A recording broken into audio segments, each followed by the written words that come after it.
Well, when UEFA announced the new expanded Champions League format, one of the things they said it would bring is that every game would count. This podcast is being released on the morning of matchday 8, so by the time you listen to it, you will probably know the outcome of the table. Regardless, there's still a lot to talk about, and who better to join us than what it says here is ESPN's expert of rules, regulations, coefficients, and VAR, Dale Johnson. Are you happy with that title? I think that's probably one of the greatest titles anyone's ever been given. If it's not your bio on X, it should be. Dale, very broad question to start. In your opinion, has this new format been a success?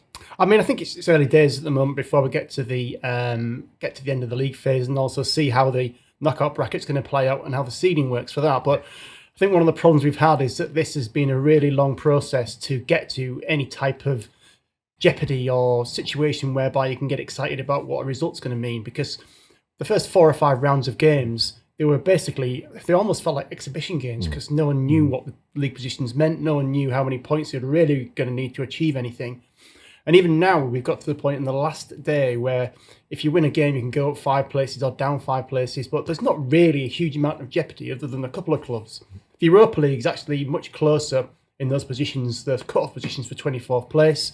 There's more teams who could climb up into them on the last day, whereas in the Champions League, we've only really got Manchester City who've got a realistic chance of jumping into those places. So everybody else is going to be essentially through. So do we have any real jeopardy? And that's the question of it. Does the games really count anymore? Our job, or when I go to do these games, we're all the same. You know, the job's about putting the result into context, right? And narrative and all that kind of thing. And I remember being in Milan, which is a fantastic city to visit. A great, going to the San Siro, still get a kick out of it. I've been fortunate to go many times. Milan playing Arsenal, but just a real sort of iconic, what you would normally associate as an iconic group stage game. And we're all sat there going, I don't know what any of this means. And if they lose, well, yeah, they're all right. Arsenal have still got time. And I've found it very difficult to cover from that point of view in terms of trying to pitch the coverage accurately and not overreact and not kind of make it so dull that basically you're writing 900 words every time of, well, this doesn't really matter. So just come back in 2 weeks and we'll see if it's a bit clearer. Yeah, the big clubs seem to be coasting for the first 6 games. They probably thought that we're going to be okay, we're going to qualify. There's 24 places, and a lot of them have misjudged it, haven't they? They've kind of misjudged like the par for the course, and they've underplayed it. Certainly Man City have, and PSG as well, to be fair. But City, I think, will get through. But City could get through in 24th place and end up winning the Champions League and being champions of Europe, having finished 24th in the league stage and might have to win 3 games to get there. It's like, that doesn't work. There's not enough jeopardy. If a team can get through by winning so few games and getting so few points, 24th in the table, you'll never sing that. Yeah. There was a game at the start, City played Inter, I think, in the first week, which was their kind of UEFA's headline game, I think, that week. They repeated the 2023 final, so obviously the biggest game that day. And it finished 0-0, and halfway through the second half, it was like both teams just kind of gave up. There was no kind of incentive to win. They knew that they were playing another good team. It wasn't really worth the risk of having to go and risk losing. Winning felt like they didn't really know how big an impact that would have. It literally felt, being in the stadium, that both coaches halfway through the second half thought, let's just finish this and move on to the games that we think we can win, because no one knew what it meant. So this whole idea that UEFA are going to introduce more big games in the group stages, you've got this massive game on the first day, and it just turned into a damp squib because no one really understood what it was about and what it meant moving forward. Yeah. Speaking to an exec at one of the clubs, actually, I made quite an interesting point, I thought, which is that the sort of one of the biggest changes is actually for the analysts, because in the old format, you had 3 opponents. You'd obviously play home and away. And now they've got more opponents. There's more work to do. They're not playing home and away. And he was sort of suggesting that maybe that's part of the reason why you're seeing 1 or 2 more upsets and maybe games with more goals in them, because there's just not the same amount of time for the analysts to do the opponent work that they would normally do to shut down teams and nullify threats. No, I agree with that. That is a big workload, isn't it? 3 to 8, I think it's 8 games, so 8 different opponents. But I suppose that's the price on the ticket, isn't it? You're getting more money for these games. You have to accept certain difficulties, but I mean, one thing I've found is that obviously PSG were very unhappy about the draw that they had. Many hard games, but it was a random draw. It was a computerized draw, wasn't it? So there was nothing behind that, but it's just that they were unlucky with the draw they got. But I think on the flip side, this has been great for clubs like Celtic, and teams like Brest, who certainly Brest have never been in Europe before, never mind the Champions League, and Celtic are always knocking on the door in the Champions League and the group stage. They haven't been out of it for a long time, but because they've had, I think, young boys at home they beat, I think Slovan Bratislava they beat another result.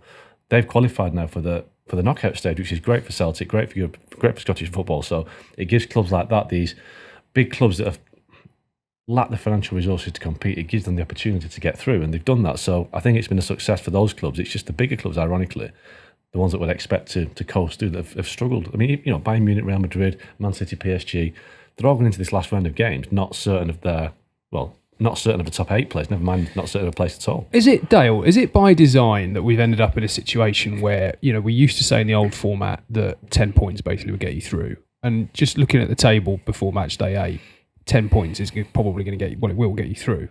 I think it's accidental more than by design, really. I think when we looked at it before the tournament started, we thought about 9 or 10 points would be what would get you through.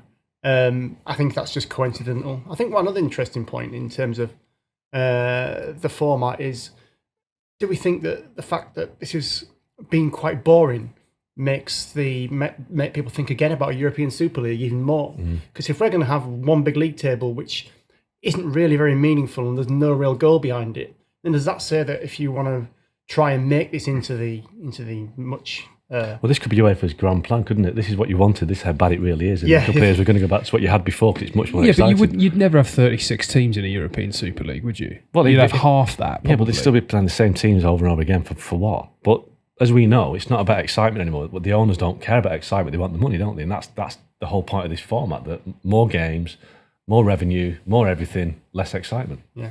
It's definitely true that those smaller teams, I mean, you've got Feyenoord as well as Brest, who could get into the top 8 and go directly through to the round of 16. Yeah, Monaco. Monaco as well. And I mean, these clubs ordinarily probably would only really fancy their chances of getting through the group phase of the Champions League if they got a favourable draw.